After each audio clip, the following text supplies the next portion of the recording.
بیٹھے ہیں اور الحمدللہ اب یہ لوگوں کو سمجھ آ گئی ہے یہ بات کہ ہم یہاں کس مقصد کے لیے بیٹھے ہیں.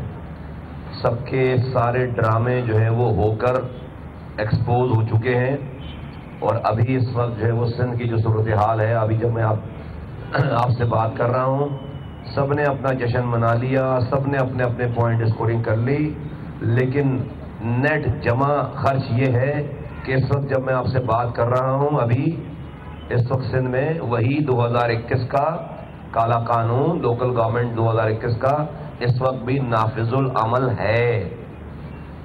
یہ جو سپریم کورٹ کی ججمنٹ کے اوپر بہت زیادہ شادیانے بجائے جا رہے ہیں، اس کی کہانی یہ ہے کہ سپریم کورٹ نے 2 سال یہ فیصلہ محفوظ رکھنے کے بعد جج صاحب نے آخری رات جس دن وہ جا رہے تھے انہوں نے فیصلہ ریلیز کر دیا. اس میں انہوں نے جتنے بھی احکامات دیے ہیں وہ احکامات وہ ہیں جو کہ فریاد کرنے والے نے فریاد میں اپنے پاس اپنی ڈیمانڈ کی ہی نہیں تھی. بڑی زبردست بات ہے. وہ ساری باتیں انہوں نے فیصلے کی صورت میں لکھ دی جو کہ پاک سرزمین پارٹی نے ایک ڈاکومنٹ بنایا ہے، جو ڈاکومنٹ ہم نے 28 جنوری کو آپ میڈیا کے دوستوں کے حوالے کر دیا اور 27 جنوری کو ہم نے اسے پیپلز پارٹی کا وفد جب ہمارے پاس آیا تھا تو ہم نے اسے ہینڈ اوور کیا تھا. وہ ڈاکومنٹ پڑھیں اور سپریم کورٹ کی ججمنٹ پڑھیں. ایک ایک بات جو ہم نے کی ہے اس ڈاکومنٹ میں سپریم کورٹ کی جج صاحب سے اللہ تعالیٰ نے ساری وہ باتیں کروائی ہیں، وہ فیصلے کروائے. لیکن سپریم کورٹ کا فیصلہ آ گیا اختیارات اور وسائل کے نچلی سطح پر منتقلی کے حوالے سے، تو کیا آج وہ سارے فیصلے امپلیمنٹ ہو گئے؟ جواب ہے کہ نہیں. ایک عام پاکستانی کی بتا رہا ہوں، کراچی، حیدرآباد، میرپور خاص، کشمور، ٹھٹا، لاڑکانہ، خیرپور، جیکب آباد، کراچی سے کشمور تک ایک آدمی کو سندھ کے رہنے والوں کو بتا رہا ہوں کہ سندھ کے حوالے سے جو یہ فیصلہ آیا ہے کیا وہ فیصلہ امپلیمنٹ ہو گیا؟ جواب ہے کہ نہیں. لوگوں نے مٹھائیاں بانٹ لی، شادیاں نے بجا لیے.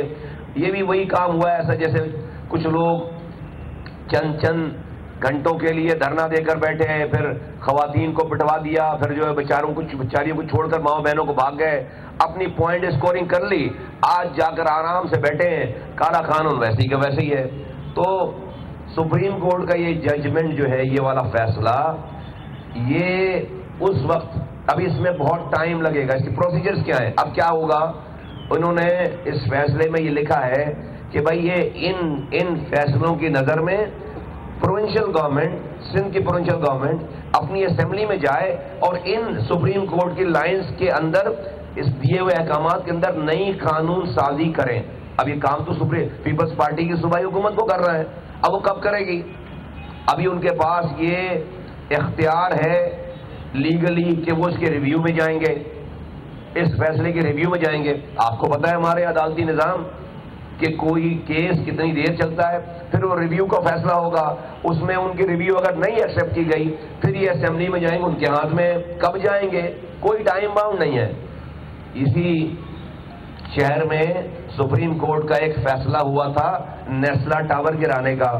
تو صرف ٹاور گرانے کا حکم نہیں ہوا بلکہ اس ٹاور گرانے کے پروسیجر کے اوپر باقاعدہ عدالت نے کمیٹی بنا. پہلے اس کی ریویو خود بیٹھے رہے، خود اس کی ریویو آئی تو اس کے ریویو کو اسٹرک ڈاؤن کر دیا گیا.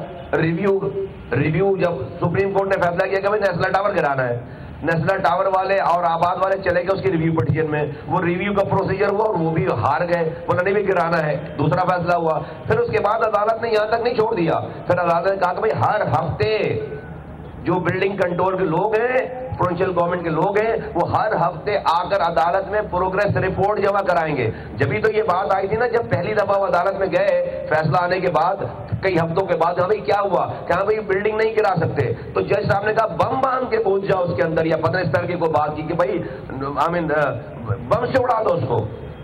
آپ لوگوں کو پتا ہے وہ کب کی؟ وہ فیصلے کے بعد کی والی بات. تو اتنے سیریس تھے کہ اس کو بم سے اڑانے کی بات کی، اس کو ایک عمارت کو. پھر اس کے بعد انہوں نے سرزنش کی، ہر ہفتے کیس سنتے تھے، اور آج جو ہے وہ نیسلا ٹاور ان کے جانے سے پہلے گر گیا. کاش یہ فیصلہ 3 مہینے پہلے آ جاتا جج صاحب کو اپنے جانے کی ڈیٹ تو پتا تھی، وہ ریویو پٹیشن لگواتے، اس کو جو ہے وہ ریجیکٹ ہوتی ہے وہ ریویو پٹیشن، اس کے بعد وہ خود ہر ہفتے عدالت لگاتے اور کہتے بھائی صوبائی اسمبلی والوں، سندھ حکومت والوں، بتاؤ تم نے نئی قانون سازی کی یا نہیں کی؟ ایک دفعہ وہ کہتے نہیں کی، دوسری دفعہ آتے اور پھر اس پر سرزنش کر کے اپنے سامنے اپنے دیے ہوئے فیصلے پہ سندھ اسمبلی سے قانون پاس کرواتے، جب جا کر میرے یہاں کراچی، حیدرآباد، سکھر، میرپور خاص، نواب شاہ، خیرپور، جیکب آباد، کشمور، ٹھٹا، جب جا کر ہم کہتے کہ ہاں اختیارات اور وسائل وزیر اعلیٰ ہاؤس سے نکل کر میری گلی کوچوں میں آ گئے ہیں جو میرا بنیادی حق ہے، ایسا نہیں ہوا ہے، ایسا نہیں ہوا۔ کب ہوگا نہیں پتا، کب ہوگا نہیں پتا۔ ہم بھی بڑی آسانی سے یہاں سے شادیانے بجاتے ہوئے، مٹھائی کے ٹوکرے بانٹتے ہوئے، بلکہ فیصلہ تو امن جو فیصلہ آیا ہے وہ پریئر کرنے والوں نے، وہ فریاد کرنے والوں نے تو مانگا ہی نہیں اس فیصلے میں، یہ والی بات۔ فیصلہ تو وہ آیا ہے جو پاک سرزمین پارٹی کا جو ڈاکومنٹ ہے، جو کہ اس فیصلے کے آنے سے بہت پہلے ہم نے لوگوں کو، آپ کے ذریعے لوگوں کو دے دیا، پیپلز پارٹی کو دے دیا، فیصلہ تو اس پہ آیا ہے۔ اس کی ایک مثال کہ پروونشل فائنانس کمیشن کا کوئی سسٹم ہی موجود نہیں تھا، نہیں یہاں پہ نہ فریادی نے فریاد کیا، ہم نے پروونشل فائنانس کمیشن جو ہے وہ سب کو بتائی ہے بات، ہم نے سمجھائی سب کو یہ بات، ورنہ اس سے پہلے پروونشل فائنانس کمیشن کی بات ہی نہیں ہوئی ہے۔ تو پروونشل فائنانس کمیشن میں ڈیویزیبل پول، میں بار بار کہہ رہا ہوں کہ وزیر اعلیٰ سندھ کو وفاق سے ڈیویزیبل پول میں جو 56% جو ڈیویزیبل پول ہے جو کہ صوبوں کو بڑھتا ہے، اس میں سے 27% جو ہے وہ سندھ کو ملتا ہے، 27% تقریباً 1000 ارب بنتے ہیں، 200 ارب روپے سندھ حکومت خود کماتی ہے، اس میں سے 200 ارب روپے میں سے 99% پیسہ جو ہے وہ کراچی کما کر دیتا ہے، 1200 ارب روپے یہ ہو گئے کیش، یہ کیش ایک انسان کے پاس آ رہا ہے اور وہ ہے وزیر اعلیٰ سندھ، وہ اس کیش کو 1200 ارب روپے کو سندھ کے دوسرے organs third tier of the government کو یہ پیسہ نہیں دے رہے، اپنے ہاتھوں سے خرچ کریں۔ یہ ہے مسئلہ پاکستان کا، یہ نہ کہ صوبہ سندھ کا مسئلہ ہے بلکہ پورے پاکستان کا مسئلہ ہے۔ لیکن ابھی ہم صوبہ سندھ میں ہیں تو یہ پیسہ، اس کا نظام بننا ہے، کوئی اس کا نظام بننا ہے، جس کی وجہ سے ہم یہاں پر کھڑے ہیں۔ ہم نے فریاد کر لی، باتیں کر لی، نہیں کر رہے تھے ہم یہاں۔ اب سبسکرائب کریں اور بیل دبائیں تاکہ کوئی خبر رہ نہ جائے۔